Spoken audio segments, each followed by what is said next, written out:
আজকে স্কুল যাসনি কেন? এই কিসের ছুটি ছিল? কিসের ছুটি ছিল মানে? এই একটা ঠাকুরের জন্মদিনের ছুটি ছিল। কোন ঠাকুরের রে?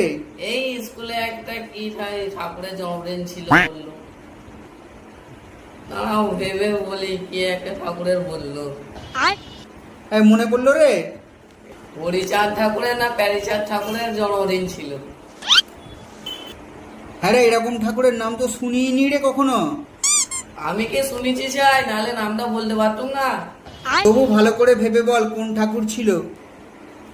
দাঁড়াও, মনে হচ্ছে হরিচাঁদ ঠাকুর।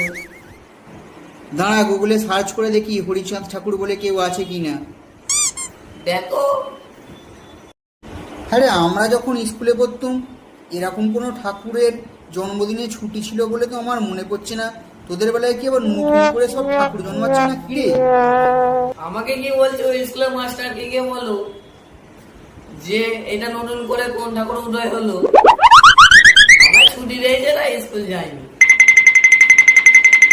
আরো এরকম দুটো একটা করে ঠাকুর গজালে ভালো হয়। তাই তো রে, এরকম নতুন নতুন ঠাকুর গজাবে আর তোরা দিন দিন ছুটি পাবি, বেশ ভালোই হচ্ছে বল। ঠিক বলেছো। আমার ছুটি নিয়ে কথা।